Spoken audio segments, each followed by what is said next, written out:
Welcome back to another episode of 40 Facts about the 40K universe. I am your host, Gershwin, and you are watching One Mind Syndicate. Today we continue talking about Chaos Knights as we get into House Devine. If you're new to the channel, subscribe. We post Warhammer 40K content every single day. And if you have any suggestions, just comment down below. But with that said, let's get into 40 Facts on House Devine. House Devine is a traitor Imperial Knight house that betrayed its oath to the Emperor of Mankind and followed the War Master Horus into the service of the ruinous powers during the Horus heresy. The colors of House Devine are black and green. The original arms of House Devine was a Naga, a serpentine creature native to Moloch. The adopted heraldry of the entwinned Imperial Eagle and the Naga was incorporated following the nearly bloodless Imperial compliance action that brought Moloch into the Imperial fold. This dual heraldry symbolizes House Devine's equally divided loyalty between their house and the Imperium, but some of the more Huntley nobles of Moloch viewed this updated heraldry as a monstrously arrogant means of control, one which seemed to suit the emergent galactic human empire perfectly. The night world of Moloch was located very close to Terra, only several light years from the Imperial throne world. Moloch was reclaimed for the Imperium in a bloodless Imperial compliance action by the Space Marines Legion in the year 869 of the 30th millennium, and was visited by no less than 3 of the Primarchs: Lionel Johnson of the Dark Angels Legion, Horus of the Luna Wolves Legion, and Jagatai Khan of the White Scars Legion, all of whom left their mark on the world. It was rumored that the followers of an outlawed native religion on Moloch performed vile practices and possessed misguided beliefs in old gods, and their abhorrence of all forms of authority. Prior to Imperial compliance, the people of House Devine worshipped beings known as serpent gods, until the practice was outlawed in favor for the Imperial truth. But serpent cults devoted to these gods still existed underground on Moloch, up until the outbreak of the War Master Horus's corruption and betrayal. The golden age of the Great Crusade was to be cut short by the supreme act of betrayal known as the Horus heresy, during which the galaxy was gripped by the most bitter civil war humanity had ever seen.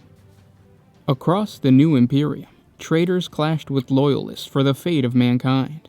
Space Marines fought against Space Marines, Titans fought Titans, and alongside them, Imperial Knights fought Imperial Knights. In those dark days, nobody was to be trusted, and treachery was as much a part of warfare as bolter shells, volcano cannons, and drop pods. One of the most horrific betrayals of wars occurred on the planet of Moloch. As the War Master Horus led his armies to Terra, he left a trail of destruction in his wake, hundreds of light years wide. His forces seemed unstoppable as loyalist garrison after garrison fell before his might, or changed allegiance and sided with a traitorous commander. It was on the planet of Moloch that one of the most determined stands was to be made. Loyalist Titan legions and over 100 Imperial Army regiments and knightly houses stood ready to bear the brunt of the War Master's attack in an attempt to halt his advance. When it came, it was like a hurricane unleashed upon a veteran world. Horus's initial assault devastated many cities and strongholds, and amongst the victims were Moloch's rulers, House Devine. Dispossessed and unable to fight back, the knightly house slowly succumbed to the temptations of chaos. Over the following solar months, the insidious whispers of Slaanesh, the dark prince of chaos, and the god of indulgence and excess, spread through their depleted ranks. Their officers became lethargic, interested only in their sport, using their mighty knight suits to hunt the towering reptilian beast that stalked Moloch's lush jungles. The seductive grip of Slaanesh grew stronger, as the Prince of Pleasure bent the forces of wills, corrupting the noble Devines.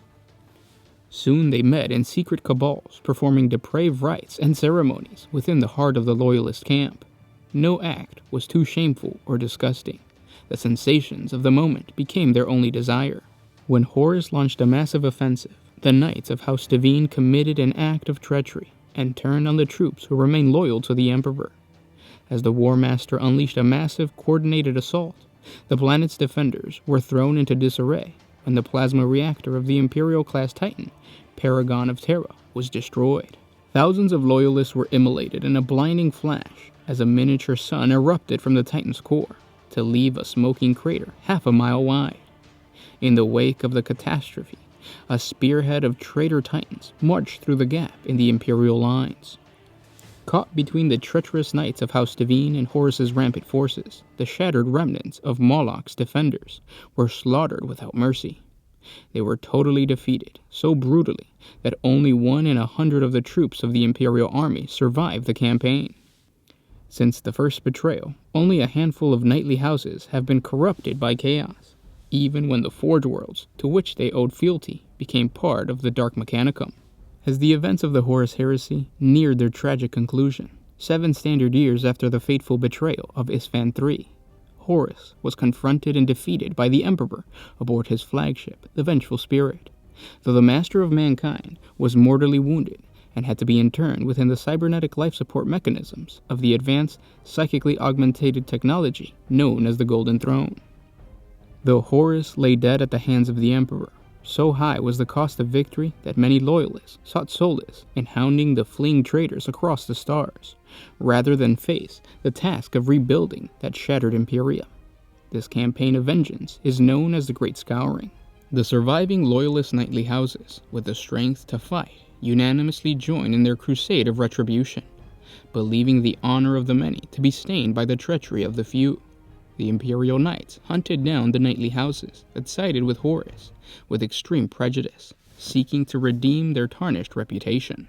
Filled with righteous indignation, a combined strike force of knights from House Cadmus, House Terran, and House Borges annihilated the turncoats of House Devine, as Imperial forces reclaimed Moloch. But there were rumors that some of the traitorous knights of House Devine were unaccounted for, presumably when Horus was defeated and Moloch was reclaimed by Imperial forces. The survivors of this chaos-corrupted knightly house fled alongside the traitorous legions into the Eye of Terror, where they remain to this day. And those were 40 facts on House Devine. I hope you guys enjoyed this video. If you did, share it with your friends. This is a perfect example of how you could take any Imperial army and turn it into chaos. So if you have a friend who really likes Imperial Knights and the look of Imperial Knights, what you could tell them is that yes, you can purchase any Imperial figure, any Imperial model, and actually convert it to be chaotic. You could even use the rules of like your regular Imperial army and then just say, you could just say that it is chaotic. Now, for Imperial Knights, you actually do have Traitor Knights that you can play with, but of course you can make conversions to just your regular everyday Knights. Because I know the Chaos Imperial Knights, they're kind of skinny looking. They're usually like have less armor, so they look less bulky, and I kind of don't like that. But you can definitely take an Imperial Knight and just convert it to make it look like Nurgle touched it, Khorne, anything, and you can just make it look badass. And of course the lore goes there with you. Same thing goes with any other Imperial faction. I know the most badass looking conversions I've seen are Dark Mechanicum. When you take a Skitarii or when you take anything from the Adeptus Mechanicus and convert it to be chaotic, it looks amazing. The best way to do that is to buy that awesome GW pack of skulls, or you can just get skulls online. Get yourself some Skitarii legions, and then just either replace the heads with the skulls, or just add the skulls to the actual like armor of the Skitarii or the walkers or what have you, and they look amazing. Check out Instagram. Instagram is full of just awesome conversions, and then of course the paint scheme really comes in handy. Use a lot of texture, especially if you're doing a Chaos Knight, a lot of like grunginess to it, or add a lot of grunginess to it, a lot of scrapes and stuff like that, and it makes the actual model just look 10 times more badass if you do that. You could even take an Imperial Adeptus Custode, convert it to make it look chaotic, and you can, within the lore, say that he is not really an Adeptus Custode, but something else that serves the Adeptus Mechanicus, and it all kind of ties together. So again, if you do that, or you've already done that and you are posting your stuff on Facebook or Instagram, let us know, and we will love to shout you guys out. Now, if you guys like what we do, share the videos with your friends. If you want to support us a little bit more, jump on over to Patreon. A simple $1 a month helps us create more videos. If you can't, we understand. Simply by, again, liking, commenting, and sharing, it helps out the channel. At the same time, I need your guys' suggestion as to what other types of videos you guys want to see. Comment down below. If there is something that you suggested long ago and it seems like we haven't gotten to it, comment down below. I know the Bad App War has been something that I've been working on. The script to that I saved in one of the computers that I do not own anymore. So that's why it's been taking a while. It's really just I sit down to actually pick up where I left off, but then I remember I don't have that script anymore, so I have to watch the video, go back to the wiki page, and it's just, but it will get done. It's just, it might take a little bit. If there's anything else that you've suggested in the past that we haven't got to, comment down below, and we will get to it, I promise you. Thank you guys so much for supporting us every single day, coming in, watching our videos, and just commenting and participating with us down in the comment section below. You guys are awesome. And I'll see you tomorrow. This was Gershwin with One Mind Syndicate, signing out.